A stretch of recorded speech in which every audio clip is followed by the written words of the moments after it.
신약성경 데살로니가 전서 4장 13절에서 14절까지 말씀입니다. 제가 가진 성경으로 신약성경 332페이지에 있습니다. 신약성경 데살로니가 전서 4장 13절에서 14절까지 말씀입니다. 우리 한 목소리로 같이 우리 두 구절 합독하시겠습니다. 형제들아, 자는 자들에 관하여는 너희가 알지 못함을 우리가 원치 아니하노니 이는 소망 없는 다른 이와 같이 슬퍼하지 않게 하려 함이라. 예수가 우리의 죽었다가 다시 사심을 이와 같이 예수 안에서 자는 자들도 하나님이 저와 함께 데리고 오시리라. 아멘.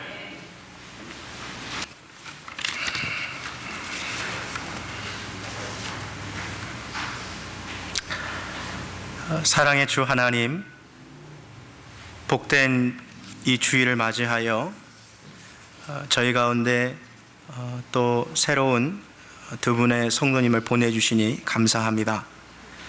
우리 방영희 성도님, 우리 한은주 성도님, 이 교회가 낯설다 느끼지 않게 하시고 내 아비 집에 온 것처럼 편안한 마음으로 함께 신앙생활하게 하시고 이곳에서 믿음의 뿌리를 함께 내려 하나님 나라를 세워가게 하여 주시옵소서.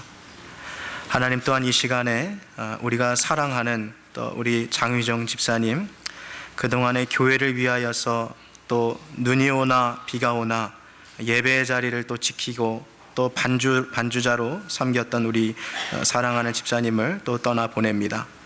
하나님께서 우리 집사님이 가시는 그 앞날 위에 임마누엘로 함께하여 주셔서 어디에서 무엇을 하든지 하나님의 선한 손이 함께하시고 주님께서 복 주시는 삶을 살아가게 하시옵소서. 무엇보다도 예수 그리스도를 믿는 믿음이 흔들리지 아니하여서 하나님의 자녀로서 이 세상을 살아가게 하여 주시옵소서. 사랑하는 하나님, 이 시간 다시 한번 말씀 앞에 섭니다. 주의 진리의 말씀이 우리의 영혼을 깨우치시고 하나님께서 우리에게 주신 이 말씀을 통하여 이 세상을 살아갈 수 있는 법칙과 뜻을 잘 분별하게 하여 주시옵소서. 감사드리며 주 예수 그리스도의 이름으로 기도합니다. 아멘.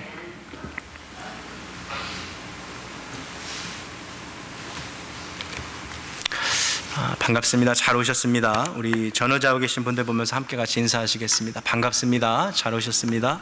네.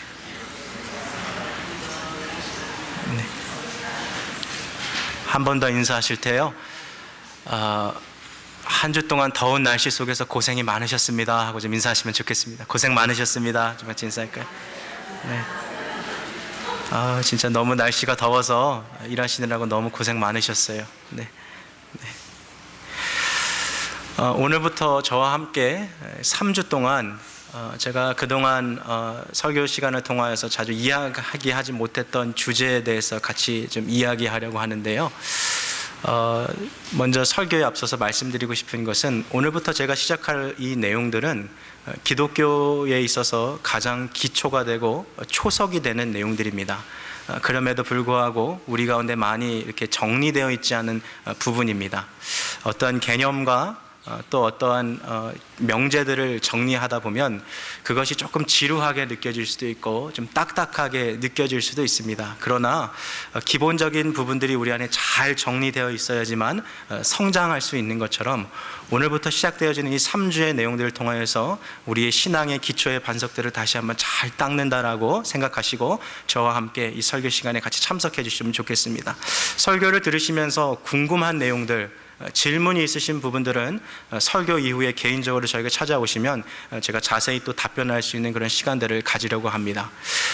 조직신학으로 봤을 때 하나님에 대해서, 성경에 대해서, 인간에 대해서, 또 구원에 대해서, 성령에 대해서 이야기하고 가장 끝차게 마지막에 있는 것이 종말론입니다.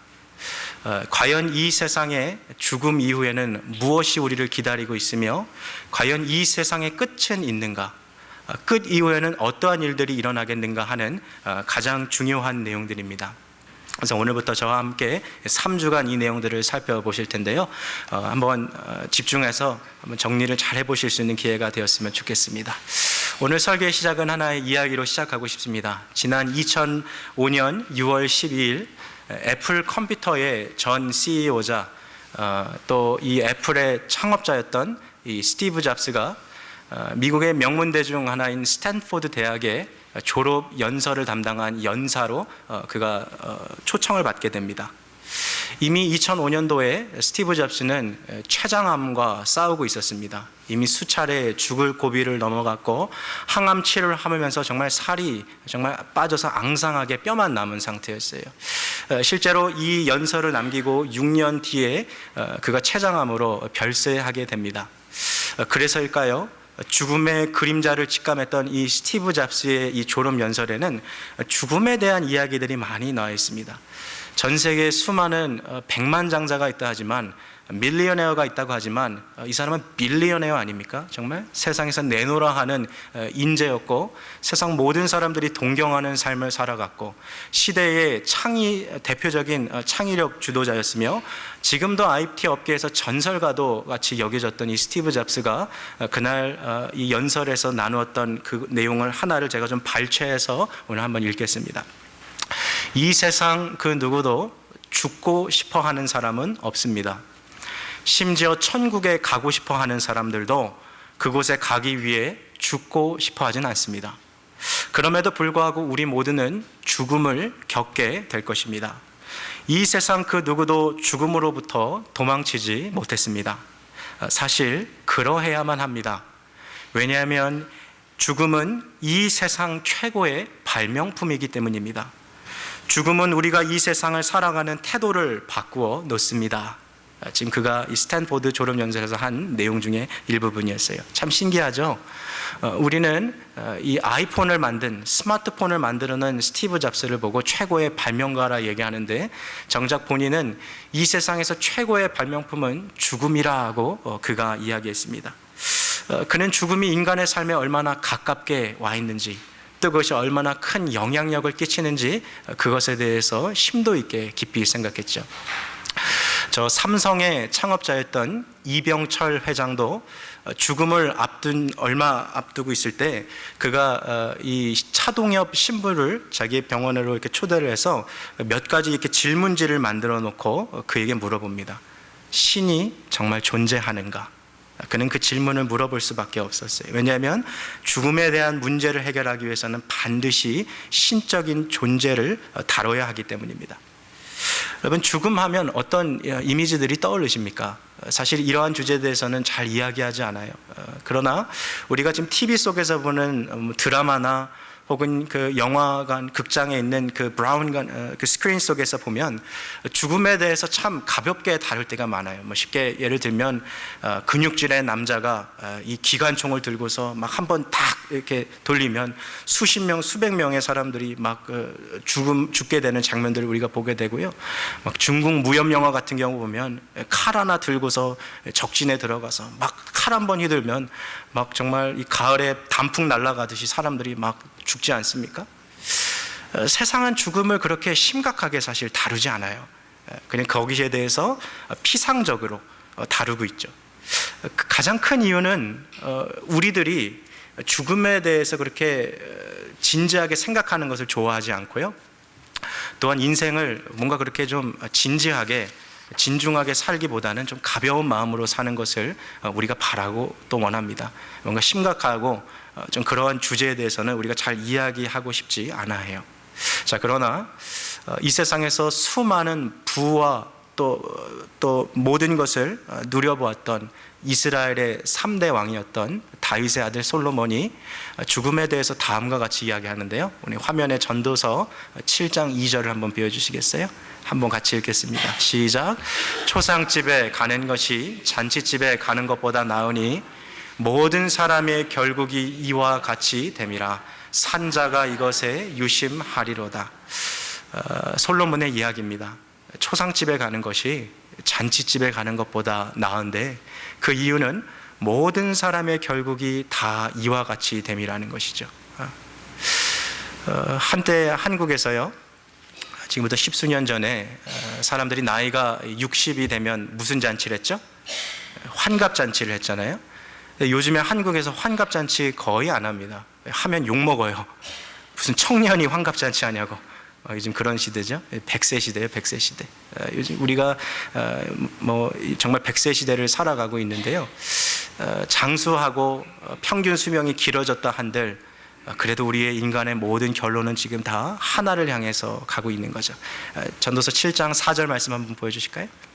한번 같이 읽겠습니다. 시작. 지혜자의 마음은 초상집에 있으되 우매자의 마음은 연락하는 집에 있느니라. 솔로몬이 지금 말하고 싶은 건 이거예요. 정말 인생을 지혜롭게 살아가는 사람은 죽음이라는 이 주제에 대해서 절대로 가볍게 여기지 않는다는 거죠. 자, 그런데 이상하죠? 이 세상을 살아가는 많은 사람들 가운데요, 이 주제에 대해서 마치 금기시하고 살아가는 경우들을 많이 보게 됩니다. 죽음에 대해서 이야기는 하지만 그냥 피상적으로만 다룰 뿐 그것에 대해서 진지하게 상고하는 경우들을 보기가 힘든 거죠. 그런 이유는 두 가지로 우리가 뽑을 수 있습니다. 첫째로, 죽음에 대해서 이야기하기 시작하면 그 죽음 이후에 대한 이야기들을 이야기할 수밖에 없는데 사람이 죽음 이후에 대한 삶에 대해서 스스로 알 수가 없어요. 따라서 죽음에 대해서 이야기하기 시작하면 신적인 존재에 대해서 이야기해야 되는데 이 신적인 존재를 인정하기가 싫은 거예요. 그래서 이 죽음에 대해서 전혀 이야기하지 않는 거죠. 두 번째 이유는 이 첫 번째 이유와 아주 밀접하게 연결이 되어 있는데, 죽음에 대해서 이야기하려다 보니까 신적인 존재가 필요하거든요. 근데 그 신적인 존재를 인정하다 보니까 이 신적인 존재가 요구하는 삶의 양태, 모습, 태도가 있어요. 근데 그 신이 요구하는 삶의 모습이 지금 내가 살아가고 있는 삶의 모습하고 너무 다른 거예요. 내 안에 있는 욕망과 내 안에 이뤄내고 싶은 자기 실현의 그 삶의 모습하고 이 신이라는 존재가 요구하는 삶의 모습이 너무나도 달라서 이 죽음에 대해서 진지하게 고민하지 않는 거죠. 좀 어렵게 얘기했습니다만 쉽게 이야기하면 이런 거예요. 우리가 전도하러 밖에 나갔을 때 사람들에게 교회로 이렇게 오라고 할 때 한 40대 중년의 한 남자분이 이렇게 말했어요. 난 지금 담배를 펴가지고 교회를 못 나가겠어요. 나는 지금 술을 너무 좋아하는 사람인데 나 이거 못 끊어서 못 가겠어요. 무슨 말이죠? 신이라는 존재에 대해서 믿고는 싶은데 이 존재를 인정하는 순간 내 삶에서 이 신이 요구하는 이 삶의 어떠한 그 기준과 내 자신의 욕망이 부합하지 않고 반대되고 대치되기 때문에 그러한 신적인 존재를 인정하는 순간 내 삶의 모든 체제가 와르르 무너질 것이 염려되어서, 그러니까 지금 그냥 이대로 살고 싶어서 내가 원하는 인생 살고 싶기 때문에 그것을 인정하지 않는다라고 말하는 거죠. 그래서 이 세상에 살아가는 사람들, 많은 사람들은요, 자신의 그 욕망과 내면의 정욕대로 살아가기 위해서 신을 거부하고 또 죽음에 대해서 피상적인 그런 태도를 유지할 때가 많이 있습니다. 그러나 사실상 지금 우리가 함께 앉아있는 이 교회만큼 죽음에 대해서 더 자주 또 광범위하게 이야기하는 장소도 없습니다. 왜냐하면 우리의 인생의 모든 끝이 바로 이 죽음을 향해 가고 있고 성경 곳곳에서 이것에 대해서 잘 준비하고 대비하라고 이야기하고 있기 때문인 것이죠. 따라서 우리들은요, 바로 이 마지막 챕터, 우리 인생에 언젠가는 반드시 오게 될 이 주제에 대해서 한번 깊이 다뤄야 될 필요가 있습니다. 제가 서두에 이야기했습니다만 오늘부터 제가 다음 주 또 그 다음 주 총 3주 동안 이 주제에 대해서 같이 이야기할 거예요. 첫 번째 이 두 주는 개인적인 죽음, 즉 개인적인 종말에 대해서 제가 다루고요, 마지막 세 번째 주는 저희가 우주적인 종말에 대해서 다룰 겁니다. 즉 이번 주와 다음 주는 죽음 이후에 무엇이 우리를 기다리고 있는가에 대해서 제가 이야기하고요, 세 번째 주는 이 세상의 끝에 무엇이 있는가, 그것에 대해서 이야기할 거예요. 특별히 요즘에 전 세계적으로 이렇게 지진이 많이 일어나지 않습니까? 얼마 전에 저 캘리포니아에서도 지진이 일어나가지고 사람들이 많이 놀랬고, 한국도 더 이상 이 지진 안전 지역이 아닌데 이미 다 성경에서 예언된 대로 세상이 지금 흘러가고 있잖아요. 이 세상의 흐름을 볼 수 있는 그 눈을 갖기 위해서 마지막 3주 차째는 저희가 우주적인 종말에 대해서 같이 볼 것입니다. 과연 이 세상의 끝은 무엇인가? 오늘은 그 첫 번째 시간으로 개인적인 종말에 대해서 이야기할 거예요. 죽음 이후에는 무엇이 우리를 기다리고 있는가에 대한 주제입니다. 자, 먼저 이 내용을 더 깊숙하게 들어가기 전에 가장 본질적인 질문, 동서고금을 막론하고 이 세상을 살아간 모든 사람이라면 한 번쯤 꼭 해결해보자 했던, 어쩌면 이 세상에 살아가고 있는 모든 것이 바로 이 질문으로 기결되는데요, 바로 그 질문으로 시작해보고 싶습니다. 사람은 죽으면 어떻게 되는가? 라는 그 질문이에요. 사람은 죽으면 어떻게 되는가? 자, 오늘 여기 앉아 계신 분들 가운데 제가 이 질문을 동일하게 물어봅니다. 사람은 죽으면 어떻게 됩니까? 이 질문에 의해서 들었을 때 아마 교회를 그래도 좀 오래 다니셨거나 기본적인 기독교 교리를 갖고 계신 분들은 대부분 이런 생각을 하실 겁니다. 사람이 죽으면 예수 믿은 사람은 천국에 가게 되고 예수 믿지 않은 사람은 지옥에 가게 되죠. 우리 예전에 7, 80년대 이 전도 구호가 그거였잖아요. 예수, 천국, 불신, 지옥. 성경에 아주 그 요약을 간결하게 만들어서 그 핵심을 아주 잘 표현했던 거죠. 근데 우리는 지금 그 차원에서 오늘 이 내용을 정리하는 것이 아니라요, 정말 구체적으로 사람이 죽은 이후에 어떠한 일들이 벌어지는가에 대해서 성경이 우리에게 가르쳐주고 있는 내용을 더 살펴보길 원합니다. 그 이유는 바로 이와 같습니다. 지금 이 시대에 하나님의 말씀과 전혀 다른 가르침들이 우리 주변에 너무나도 많기 때문에 먼저 이 진리의 말씀에 백신을 맞아놓고 이 백신을 통해서 무엇이 거짓된 것인지를 살펴보는 거예요. 마치 무엇과 같냐면 세공업자가 진짜 다이아몬드를 손에 이렇게 움켜쥔 채 이 다이아몬드를 연구하는 거죠. 다이아몬드를 통해서 나가는 빛의 굴절이 이렇게 되어 있구나. 이렇게 다이아몬드를 더 깊숙이 봤더니 이 안에 결정의 모습은 이러한 거구나. 이게 진짜 다이아몬드구나 하는 것을 그가 깨닫게 되면 다음부터 모조품과 가품이 그 안에 손에 주어졌을 때 이건 가짜다라고 구별할 수 있는 능력이 생기듯이 먼저 우리가 해야 할 작업은 성경에서 죽음에 대해서 말하고 있는 진짜 진리의 모습들을 살펴보고 이 모습을 기준으로 했을 때 거짓된 것을 구별할 수 있는 그런 과정들을 오늘 저와 함께 살펴볼 것입니다. 자, 그럼 명제부터 먼저 하나 정의를 내리고 시작합시다. 사람이 죽으면 어떻게 됩니까? 성경은 이렇게 이야기하고 있습니다. 그 사람이 신자인 경우, 예수 그리스도를 나의 구원자로 고백하는 경우, 예수께서 나의 죄를 대신해서 십자가에 달려 돌아가시고 그의 부활하심과 같이 마지막 때에 나도 예수와 함께 부활할 것이라는 믿음을 갖고 고백하는 사람인 경우, 그게 신자죠. 신자인 경우 어떻게 됩니까? 그의 영혼은 그가 죽는 순간 그의 영혼은 육체와 분리되어서 그의 영혼이 곧바로 하나님의 임재 안에 들어가게 됩니다. 다시 한번 좀 명제를 정리해 볼까요? 죽은 이후에 어떤 사건이 벌어납니까? 두 가지예요. 그의 육체와 영혼이 분리되고요, 그의 영혼은 곧바로 하나님의 임재 안에 들어가게 됩니다. 자, 지금 진짜 다이아몬드를 보고 있는 거예요.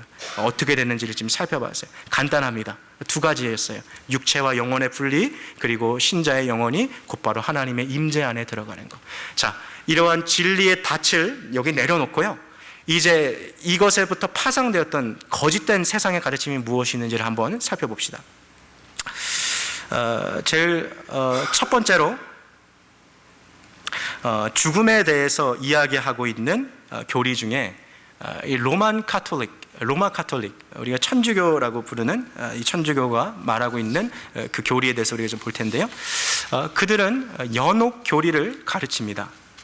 천주교에서 말하는 이 연옥이라는 것은 사람이 천국에 가기 전에 들리는 또 하나의 장소라고 생각하는 거예요. 그러니까 쉽게 예를 들면 서울에서 지금 부산까지 쭉 경부고속도로를 타고 내려가는데 그 경부고속도로를 타고 내려가다가 대전에 잠깐 들리는 것처럼 천국이라는 곳에 쭉 그 인생의 마지막 종착역으로 그곳을 가기 전에 잠깐 들리는 것이 연옥이라고 천주교가 가르쳐요. 그러나 성경을요, 두 눈을 씻고 아무리 찾아봐도 그러한 교리를 찾을 수가 없는 것이죠.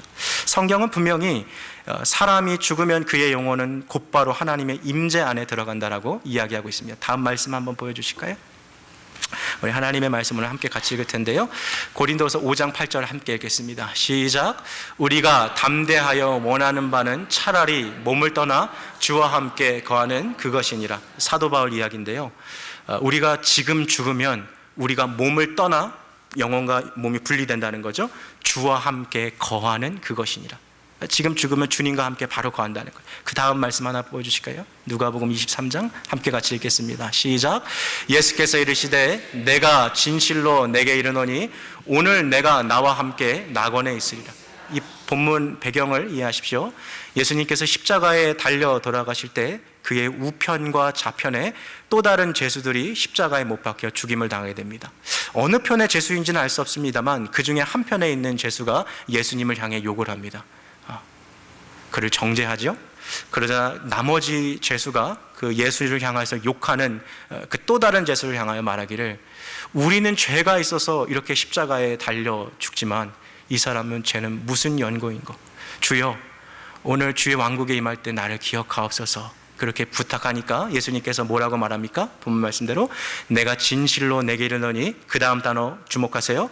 오늘 내가 나와 함께 낙원에 있으리라.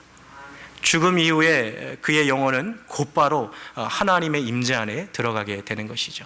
자, 그런데 앞서 이야기한 것처럼 천주교에서는 이 교리를 부인하고 있어요. 뭐냐면 천국에 들어가기 전에 이것이 종착역이라고 봤을 때 중간에 연옥이라는 펄게토리라는 연옥이라는 장소에 거한다고 얘기합니다.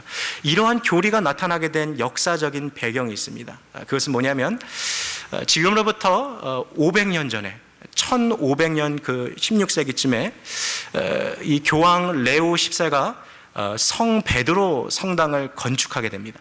근데 이 성당을 건축하게 되는데 어마어마한 자금이 필요하게 되잖아요. 그래서 이 자금을 얻기 위해서 어떤 걸 하냐면 면제부라는 것을 그들이 판매하기 시작하죠. 면제부라는 것은 뭐냐면 쉽게 이야기하면 이런 거예요. 이 종이에요. 교황의 공적인 이 직위가 적혀 있어요. 뭐 예를 들어서 그의 도장이 찍혀 있거나 아니면 그의 사인이 있는 것처럼 이 종이는 교황청에서 인정한 종이에요. 근데 누구든지 이 종이에다가 자기의 이름을 적기만 하면 그의 죄가 사함 받는다라고 가르쳤던 것이죠. 얼마나 기가 막힌 노릇입니까? 종이에다가 적어서 자기 이름만 적으면 자기 죄가 사함 받는다면 얼마나 간단하겠어요. 근데 지금 우리가 생각해도 이거 말도 안 되잖아요. 어디서 이 사기를 쳐도 이런 사기를 치나 싶은데 놀라운 것은 당시 16세기에 수많은 천주교의 신도들이 그것을 믿고 이 면제부를 구매하게 되죠. 그 이유가 여기 있습니다. 그것은 지금 우리가 성경책을 개인으로 이렇게 갖고 있지만 그 당시에는 아직 인쇄술이 그렇게 발달하지 않아서요. 성경책 하나의 값이 집값보다 비쌌어요. 그러니까 교회에 웬만큼 앉아있으면 사제나 주교들 말고는 성경책 가진 사람이 없어요. 그러니까 사제가 그렇다면 그냥 그런 줄 아는 거예요. 주교가 그렇게 가르치면 그냥 그런 줄 아는 거예요. 그러니 면제부에다가 이름을 쓰면 여기에 교황의 권위가 있어서 누구라도 죄를 용서받는다라는 그 가르침을 이 사람들이 받을 수밖에 없는 거죠. 자, 수많은 사람들이요 자기의 면제부를 사고 자기 아내, 남편, 자기 부모 또 자기 자식들의 이 면제부를 샀어요.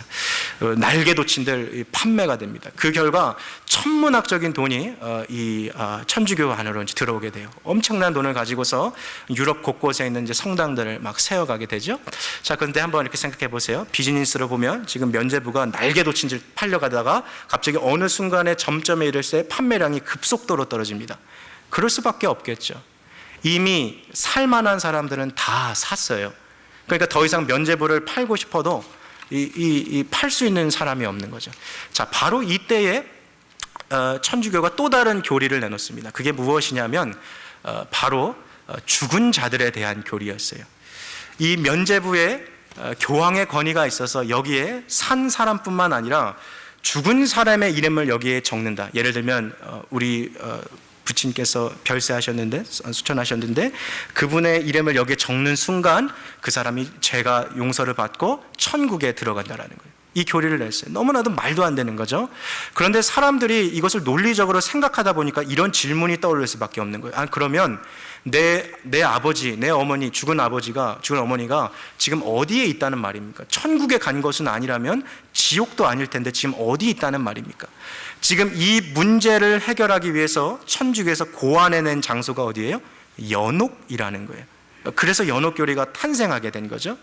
그래서 천국에는 갈 수는 없고 그 정도의 수준은 안 되고 그에 못 미치는 사람들이 이 연옥이라는 곳에 거하는데 그의 자녀들이 면죄부를 사주거나 아니면 그들을 위해서 기도해주면 그의 공로가 쌓여서 그가 천국에 들어간다라고 믿는 것이 천주교죠. 여러분, 제가 분명히 얘기합니다만 천주교와 기독교가 얼마나 다르냐면요, 불교와 기독교가 다른 것만큼 달라요. 전혀 다른 종교예요. 그걸 꼭 기억하십시오.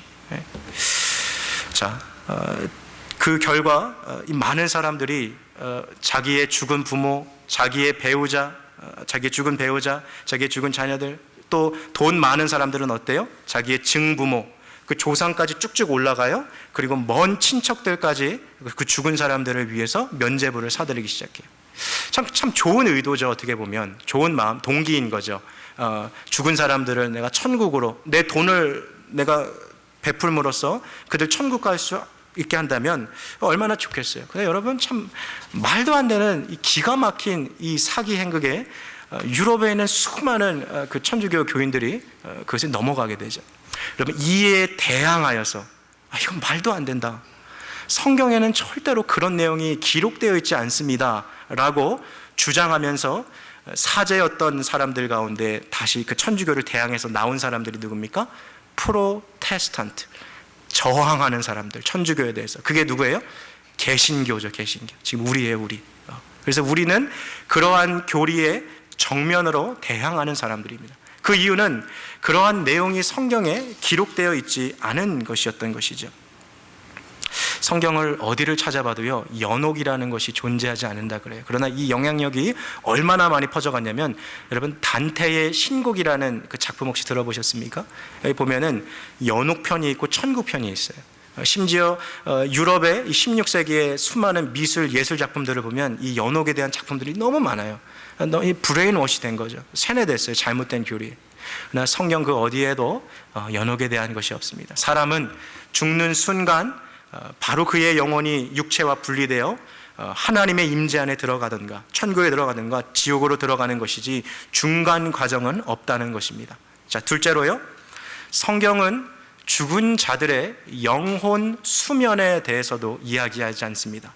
자, 이 점을 좀 주목하셨으면 좋겠어요. 의외로 교회 다니시는 분들 가운데, 주일학교 출신도 마찬가지예요. 의외로 교회를 십수년 다닌 분들 가운데도 이걸 믿는 분들이 많이 있어요. 우리의 영혼이 죽으면 깊은 잠에 빠진다라고 믿는 분들이 있는데, 그 이유는 이와 같습니다. 오늘 본문 데살로니가전서 4장 13절도 보시면 죽은 자들에 대해서 그들이 자고 있다라는 표현을 사용하십니다.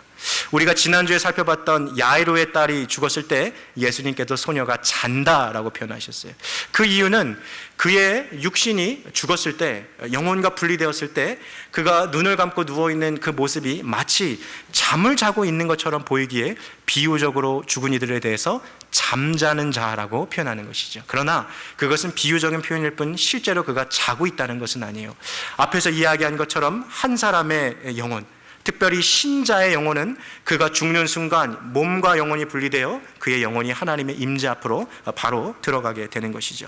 이것을 너무나도 잘 보여주는 하나의 이야기가 성경 안에 기록되어 있습니다. 예수님께서 직접 하신 이야기인데요, 누가복음 16장에 나오는 거지 나사로와 부자 이야기입니다. 우리 누가복음 16장 22절 말씀, 23절 말씀 두 구절 함께 같이 읽겠습니다. 시작. 이에 거지가 죽어 받들러 아브라함의 품에 들어가고 부자도 죽어 장사되매 저가 음부에서 고통 중에 눈을 들어 멀리 아브라함과 그의 품에 있는 나사로를 보고. 22절 말씀 다시 보여주시겠어요? 자, 거지 나사로가 죽었을 때 어떻게 됩니까? 천사들에게 받들려 아브라함의 품에 들어갔어요. 오늘 내가 나와 함께 낙원에 있으리라. 영혼이 수면으로 빠지는 것이 아니라 곧바로 하나님의 임재 안에 들어간다는 것을 보여주고 있는 거죠. 영혼이 잠든다, 죽음 위에 잠든다라는 것은 성경에서 어떠한 근거도 발견할 수 없습니다. 자, 셋째로요, 성경은 림보에 대해서도 가르치지 않아요. 여러분, 림보라는 거 혹시 들어보신 적 있으세요? 영어 표현 중에도 림보라는 표현이 있는데 마치 이럴 때 쓰는 거예요. 지금 핸드폰이 망가졌어요. 새로운 핸드폰을 사야 되는데 내가 지금 이 아이폰을 사야 될지 아니면 지금 삼성 갤럭시를 사야 될지 모르겠어요. 이렇게 막 이 중간 상태 있죠. 이거를 영어로 I'm in limbo라 그래요. 림보. 지금 둘 중에 어딘지도 모르겠다. 이 림보 교리가 뭐냐면 이 사람의 영혼이 지금 천국에 가 있는 것도 아니고 지옥에 가 있는 것도 아니고 이렇게 머물러 있는 상태. 연옥과 아주 비슷하죠. 근데 이 교리도 천주교에서 만들어낸 거예요.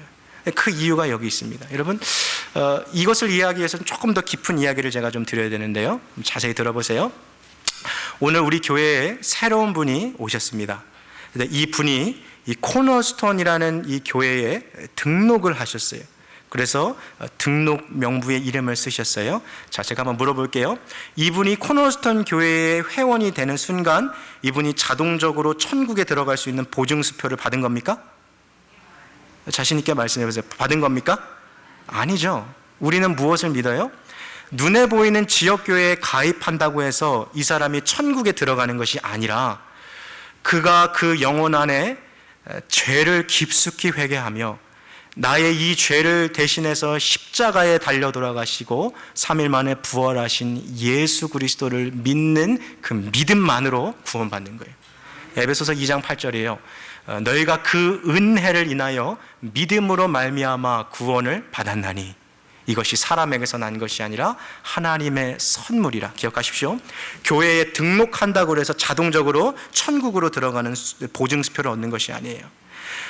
성경은 분명히 교회 안에요 알곡과 가라지가 있다 그랬어요. 양과 염소가 있다 그랬어요. 그 말은 여기에 앉아 있다고 해서 다 천국 가는 것이 아니라 마지막 때에 주님께서 그의 영혼 안에 하나님의 아들인 예수에 대해서 어떻게 그가 고백을 하고 그가 예수와 어떤 관계를 맺고 살아왔는지에 따라서 그의 영원한 그 운명이 결정되어진다고 얘기했던 거죠. 이것이 바로 성경의 가르침이고 우리가 믿는 바예요. 자, 그런데 천주교가 교회와 믿는 게 달라요. 자, 뭐냐면 천주교는 어떻게 믿냐면 이런 거예요. 한 사람이 이 성당에 오늘 처음 왔어요. 그래서 이제 회원으로 가입을 했어요. 그리고 그가 세례를 받죠.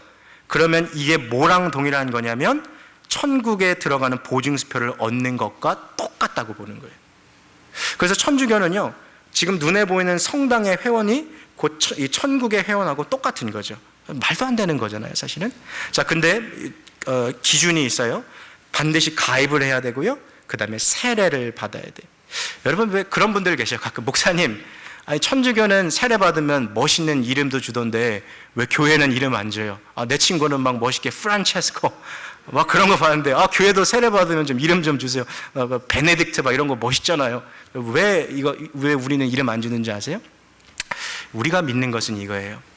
마지막 때에 예수 그리스도께서 이 세상에 다시 오실 때, 요한계시록 내용입니다.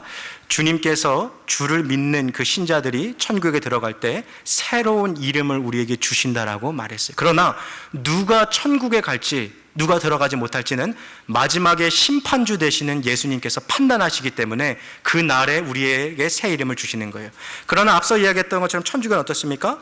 가입하는 바로 그 순간 뭐라고 믿어요? 천국의 회원권을 얻는다라고 말하기 때문에 먼저 미리 새 이름을 주는 거죠. 그때 이해되세요? 이해되시죠? 그래서 우리는 이름 안 주는 거예요. 왜 목사님 나도 좀 멋진 거 주세요. 뭐 좀 베드로, 빼드로 이런 것 좀 불러주십시오. 내 친구는 마리아 이름도 있던. 우리는 아니에요. 왜요? 마지막에 주님께서 우리에게 주실 그 마지막 이름, 그것을 우리는 기다리고 있다라는 것입니다. 자, 여기서 문제가 시작되는 거예요.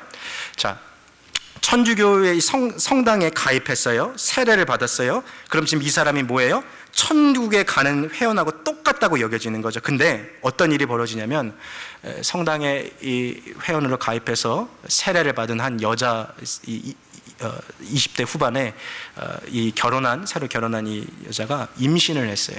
그래서 배가 막 불러와서 이 아이를 낳으려고 하는데 임신 기간에 산모들이 얼마나 조심해야 됩니까? 근데 너무나도 막 충격적인 막 살인 사건 장면을 이 여자가 목격한 거예요. 산모가 막 충격을 받아가지고 애가 나올 때가 아닌데 갑자기 이렇게 몸에서 하열이 막 나오면서 양수가 터지면서 애가 나와서 보니까 애가 죽어버린 거예요. 또 다른 경우를 보니까요, 이 배 속에 있던 아이가요, 엄마 뱃속에서 탯줄이 목에 감아서 나왔는데 애가 죽어버렸어요. 아직 돌도 지나지 않은 아이인데 이 아이가 교통사고 혹은 불의의 사고로 죽어버렸어요. 그러면 이 아이들 성당에 가서 회원으로 가입도 안 했고 세례도 받지 못한 이 아이들은 그럼 어떻게 할까요? 이것을 해결하기 위해서 천주교가 고안해낸 교리가 뭐예요? 림보 교리예요. 이들에 대한 심판을 하나님이 유보하신다라는 거예요. 근데 여러분 한번 생각해 보세요. 내가 만약에 그러한 돌도 안 지난 정말 내 품속에서 내가 9달 동안 품어서 난 내 자식이 지금 그곳에 거하는데 내가 그 아이를 위해서 열심히 기도하기만 하면 이 아이가 천국에 갈 수 있다는 그 교리가 그 어머니 입장에서, 자식을 먼저 보낸 어머니 입장에서 얼마나 큰 위로가 되겠어요. 그렇죠? 그럴싸하잖아요. 근데요, 이 성경에 전혀 없는 이 가르침을 그들이 고안해내는 게 마치 뭐와 같냐면요, 지금 몸에 암덩어리가 있어서, 암세포가 있어서 몸에 퍼져가서 몸에 막 너무 아파서 병원에 갔는데 의사가 지금 너무 아픈 그것을 없애주기 위해서 진통제를 처방해 주는 거랑 똑같다라는 거예요. 아무런 의미가 없는, 지금 당장은 마음의 위로가 될 수 있을지 모르지만 하나님께서 주신 진리의 말씀과는 완전히 다른 것이죠. 자, 그렇다면 교회는 어떻습니까? 목사님, 그러면 우리는 뭐라고 믿어요? 그러면 성경은요, 유아의 죽음에 대해서 명확하게 그렇게 기록하고 있지는 않아요. 그래서 오늘 저도 여러분에게 명확하게 이야기를 하는 순간 저도 성경을 넘어가게 되는 거예요. 그래서 거기에 대해서는 성경이 유보하고 있습니다. 그렇지만 그 문제를 해결하기 위해서 인간의 어떠한 아이디어로 존재하지 않는 무언가가 존재한다고 말하며 그것이 진짜라고 말하는 그런 가르침들은 거짓된 것이라는 것을 우리가 꼭 알아야 할 것입니다. 제가 지금 어떠한 과정하고 있는지 놓치지 마십시오. 첫 번째, 우리는 진리의 닻을 내렸어요. 사람이 죽으면 어떻게 됩니까? 그의 영혼은 육체와 분리가 되고 그의 영혼은 곧바로 하나님의 임재 안에 들어가게 됩니다. 신자의 경우를 말하는 거예요. 신자의 경우. 자, 이 진리의 닻을 내리고 보니까 이제 가짜가 보이기 시작해요. 뭐예요? 연옥은 존재하지 않아요. 영혼 수멸설도 맞지 않아요. 또 림보라는 것도 존재하지 않습니다. 자, 그리고 또 하나의 또 잘못된 것이 뭐냐면 죽은 자들을 위해서 기도하는 것도 옳지 않다라는 거예요. 왜, 여러분 한번 생각해 보세요. 혹시 주변에 멕시칸 친구들 혹은 이탈리아 친구들 혹시 있는 분들이 계신지 모르겠어요. 멕시칸 사람들 집에 가거나요, 아니면 이탈리아 사람들 집, 공통점이 뭐냐면 천주교가 아주 대다수인 아주 그 주류의 문화를 이루고 있는 그분들의 집에 가면 뭐가 있냐면 가족들의 사진이 그 사방에 널려 있어요. 근데 그 가족이라 하는 사람이 누구냐면 가까운 가족뿐만 아니라 이미 죽은 지 한참 되는 사람들의 가족들의 사진들도 거기 걸려 있어요. 왜 그러죠? 이들은 연옥교리를 믿고 림보 교리를 믿기 때문에 지금 천국도 아니고 지옥도 아니고 그 어딘가에 머물러 있는 그 사람들을 위해서 우리가 기도의 덕을 쌓으면 이 사람들이 천국으로도 갈 수 있다라는 그것을 믿기 때문인 거죠. 그래서 잊지 않기 위해서 그 사람들의 사진을 집에 꼿꼿이 이렇게 배치해 두고 있는 거죠. 그러나 여러분, 사람이 천국에 가느냐 지옥에 가는 거느냐는 건요, 이 세상에 살아있는 동안에 결정되어지는 거예요. 죽음 이후에 후반전이 있거나 연장전이 존재하는 것이 아닙니다. 한 사람의 영원한 운명, 죽음 이후에 이 사람이 천국에 들어가느냐 지옥에 가느냐 하는 것은 이 세상에서 결정되어 있는 것입니다. 예전에 한국의 시골에 내려가면요, 좀 이러한 풍습이 있었어요. 예전에 시골에서 장례 이렇게 들어보신 분들은 아시겠지만, 우리 한국은, 미국은 이렇게 사람이 죽으면 멋진 이 수트를 입히잖아요. 이렇게 정장을 다 입고 멋지게 화장을 하는데, 한국은 예전에 어땠어요? 일단 사람이 죽으면 시체를 닦는 염을 하잖아요. 수분기가 다 빠져나가니까 사람이 완전히 이렇게 메말라 있어요. 자기가 평상시에 알던 사람이 맞나 싶을 정도로 정말 미라처럼 여기가 쏙 들어가 있죠. 그 상태에 수의를 입힙니다. 그러면 가까운 친구 혹은 가족들이 그 관을 덮기 전에 그 시신 옷자락 안에다가 돈을 이렇게 넣어줬어요. 그런 거 혹시 보신 적 있으세요? 장례 풍경에 뭐죠? 저승길 갈 때 필요한 노잣돈 넣어주는 거예요. 노잣돈. 여러분, 수의에는 참고로 주머니가 없습니다. 그래서 여기 노잣돈 넣어주는 거예요. 저승길 갈 때 잘 가라고. 이거 지금 천주교에서 하는 게 똑같은 거죠. 똑같은 거예요. 성경을 정말 처음부터 끝까지 눈을 씻고 찾아봐도 그런 교리가 없더라고요. 그런 교리가 없습니다. 사람은 죽으면 그 순간 곧바로 그의 운명은 다 결정되어 있는 거예요. 내가 죽기 이전에 내가 예수님을 내가 믿었는가 아닌가에 따라서 그의 운명은 이미 결정되어집니다. 자, 지금까지 잘 따라하고 계십니까? 지금까지는 우리가 뭐에 대해서 얘기한 겁니까? 신자의 죽음에 대해서 얘기한 거예요. 신자의 죽음. 자, 그렇다면 비신자, 불신자, 비그리스도인, 우리가 흔히 말하는 아직 예수 그리스도를 나의 영혼의 구원자로 고백하지 않은 사람들은 죽음 이후에 어떠한 일들이 벌어집니까에 대해서 우리가 한번 또 살펴보겠습니다. 자, 먼저 좀 앞에 있는 거 다시 한 번만 정리할게요. 자, 신자의 경우 죽으면 어떻게 됩니까? 첫째로 육체와 영혼이 어떻게 돼요? 분리되고 어떻게 돼요? 그의 영혼이 곧바로 하나님 앞으로, 하나님의 임재 앞으로 나가게 돼요. 자, 비신자, 예수 그리스도를 아직 자기의 개인의 구주로 모시지 않은 사람들이 죽었을 때 어떻게 됩니까? 성경은 뭐라고 말해요? 이들의 영혼은 죽었을 때 육체와 영혼이 분리되고 그들의 영혼이 영원한 심판 안에 들어가게 된다 했어요. 이게 두 번째 죽음이죠. 성경이 말하는 the second death. 첫 번째 죽음은 뭐예요? 몸과 영혼이 분리되는 죽음. 두 번째 second death는 뭐예요? 영원한 죽음 안에 들어가는 거예요. 죽음 이후에 두 번째 기회가 주어지는 것이 아니라는 거죠. 이 이야기를 지금 누가복음 16장에 나오는 이 거지 나사로와 부자 이야기가 너무나도 잘 말해주고 있어요. 자, 22절에서 26절 말씀 우리 한번 같이 읽겠습니다. 시작. 이에 그 거지가 죽어 아브라함의 품에 들어가고 부자도 죽어 장사되매 저가 음부에서 고통 중에 눈을 들어 멀리 아브라함과 그의 품에 있는 나사로를 보고 불러 가로되 아버지 아브라함이여 나를 긍휼히 여기사 나사로를 보내어 그 손가락 끝에 물을 찍어 내 혀를 서늘하게 하소서. 내가 이 불꽃 가운데서 고민하나이다. 아브라함이 가로되 예 너는 살았을 때에 내 좋은 것을 받았고 나사로는 고난을 받았으니 이것을 기억하라. 이제 저는 여기서 위로를 받고 너는 고민을 받느니라. 이뿐 아니라 너희와 우리 사이에 큰 구렁이 끼어 있어 여기서 너희에게 건너가고자 하되 할 수 없고 거기서 우리에게 건너올 수도 없느니라. 자, 이 두 이야기에서 거지 나사로는 예수님을 믿는 신자를 대표해서 나오고 있고요. 부자는 그 예수님을 믿지 않은 불신자를 대표해요. 지금 뭐 소유의 많고 적음을 의미하는 것이 아니에요. 자, 신자의 마지막은 어떻습니까? 천사에게 이끌려 아브라함의 품에 거하고 있다는 이 표현은 하나님의 임재 안에 들어가는 것을 말해요. 그러나 부자는 어떻습니까? 그가 잠드는 것이 아니라 그의 영혼이 곧바로 영원한 심판 안에 들어가는 거죠. 여러분, 지금 우리의 선택의 여부가 우리의 영원을 좌우한다는 사실을 잊지 마십시오. 보라, 지금이 은혜 받을 만한 때요. 보라, 지금이 구원의 날이로다. 여러분, 천국과 지옥을 나누는 최후의 심판은 내가 죽은 다음에 무엇을 믿느냐, 무엇을 선택하느냐에 달려있는 것이 아니라 지금 살아있는 이 동안에 하나님의 아들 예수에 대해서 내가 어떠한 고백을 해왔고 또 그분과 어떠한 관계를 맺고 살아왔느냐에 따라 달려있다라는 거예요. 근데 교회 다니시는 분들 중에도 가끔 이렇게 생각하시는 분도 있더라고요. 신자의 영혼은 죽어서 하나님 나라에 가지만 불신자의 영혼은 마치 연기에 사라진 같이, 마치 손에 있던 모래 한 움큼을 이 공중에 뿌렸을 때 샅샅이 사라지는 것처럼 그의 영혼이 소멸된다라고 생각하는 분들이 있어요. 그러나 성경의 가르침은 이와 같습니다. 이 세상에 모든 것은 다 썩어지고 없어질 것이에요. 시간이 지나면 다 없어져요. 이미 뭐 과학적으로 엔트로피의 법칙도 다 증명한 거잖아요. 자, 근데 이 세상에 영원할 세 가지가 있어요. 그게 뭐냐면 첫째로 하나님은 영원하세요.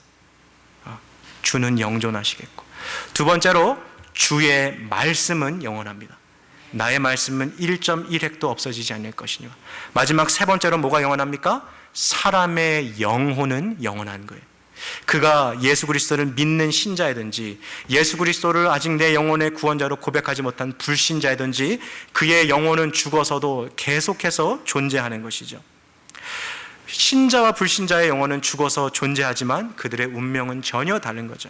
예수님을 믿은 신자는 죽어서 천국에서 영원토록 하나님과 함께 살게 되지만 불신자의 영혼은 죽어서 지옥에서 영원토록 고통받게 되는 것이죠. 여러분, 이 세상에 아직 살아있는 동안 정말 예수님 믿으시기를 바라요. 우리가 언제 죽을지 어떻게 알겠어요? 그러니까 이 시간, 오늘 이 순간 이 자리에서 예수 믿기로 결정하십시오. 결단하십시오. 여러분, 지금 이 순간이 여러분을 하나님께서 초청하고 계신 시간입니다. 마음을 정리하십시오. 마음을 정하십시오. 예수를 나의 죄를 씻긴 구원자로 여러분 고백하시고 천국에 들어갈 것을 사모하는 그런 삶을 사시기를 바랍니다. 여러분, 제가 청년회 때에요, 주일학교 반사를 했어요. 요즘에 교사라고 합니다만, 초등학교 아이들을, 국민학교죠, 국민학교 아이들 반사를 하고 있는데요. 제가 담당하고 있던 이 국민학교 6학년 여자아이가 죽게 되는 사건이 일어났어요. 사인은 뭐였냐면 너무나도 정말 어이없이 죽었어요. 사람이 정말 죽으려 하면 정말 어이없이 죽더라고요. 베란다에서 부모님들 꼭 기억하십시오. 미국은 고층 건물이 없어서 그런지 모르겠습니다만, 이 엄마가 아이 침대를 창문 옆에다 둔 거예요. 근데 이 아이가 이렇게 침대에 올라가서 창문을 이렇게 열고 이렇게 뭐가 있나 보다가 이렇게 위를 이렇게 쳐다보고 있는데, 엄마가 과일 먹으라고 문을 딱 열고 들어왔는데 깜짝 놀라서 애가 뒤로 넘어가면서 아파트에서 떨어져서 죽었어요. 제가 가르치던 애였어요. 그 엄마는 얼마나 큰 충격에 빠졌겠어요. 수원에 있는 아주대학교 병원에 가서 장례식을 제가 치렀는데요, 이 아이의 영정사진이 있잖아요. 꽃과 같은 그 13살밖에 안 되는 그 어린아이의 영정사진을 보고 있는데요, 주일학교 우리 그 6학년 아이들이 다 와가지고요, 정말 엄청 울었어요. 엄청 울었어요. 그 비가 보슬보슬 내리던 그날이 아직까지도 눈에 선해요. 너무 선해요. 근데 제가 그날 그 6학년 여자아이의 영정사진을 보는데요, 마음속에요, 감사가 있었어요. 감사가. 이게 왜 그러냐면, 이 사건이 일어나기 전 불과 6개월 전에 여름 수련을 갔거든요. 아이들과 함께 강원도로. 그 여름 수련의 그 마지막 날 밤에 그 집회 때 제가 아이들에게 물어봤어요. 내가 지금 죽어도 나는 예수 그리스도를 내 죄를 용서해 주신 나의 구원자로 고백하기 때문에 천국에 갈 수 있다고 확신하는 친구는 지금 손을 한번 들어주세요. 제일 뒷자리에 앉아있던 그 말괄량이 말 정말 안 듣던 그 6학년 여자애가 손을 들었어요. 저는 그 장면을 지금도 기억하고 있거든요. 잊지 못해요. 그 순간, 그때 그 공기, 그 분위기 다 기억나요. 그 손 들었던 그 여자아이의 그 사진이 영정사진에서 이렇게 딱 저를 바라보고 있는데 제 마음에 깊은 감사가 있었어요. 비록 육신은 죽어서 땅에 묻어있지만 어느 날 마지막 때에 주님께서 정하신 그 날에 내가 저 아이를 다시 보겠구나 하는 그 믿음을 향한 감사였어요. 여러분, 우리가 믿는 이 기독교라는 거, 이 종교라는 것이요, 단순히 하나의 신앙의 단편의 어떤 도덕적인 거라 생각하지 마십시오. 영원의 운명을 결정하기 위해 여러분 여기 앉아 계신 거예요. 여러분, 제가 얼마든지 위로가 되고 힘이 되는 설교할 수 있어요. 그러나 정말 우리 안에 존재하고 있는 암덩어리를 제거하지 않는다면 여러분, 그것은 여러분들에게 정말 진통제 던져주고 있는 거랑 똑같은 거예요. 우리 안에 있는 본질적인 문제를 여러분 해결하십시오. 죄의 문제를 해결하셔야 돼요. 죄의 문제라는, 하나님 없이 살려고 하는 나의 모습, 하나님하고 전혀 상관없이 동떨어져서 내가 원하는 대로 살아가기 위한 삶의 그 모든 모습이 성경은 죄라고 이야기하고 있는 거예요. 죽음 이후의 삶이 존재하기에, 죽음 이후의 순간에 바로 우리의 운명의 영원한 운명이 결정되기에, 오늘 지금 이 순간 여러분이 교회 밖을 나가시기 전에 마음을 결정하시기를 바랍니다. 예수 그리스도를 믿으십시오.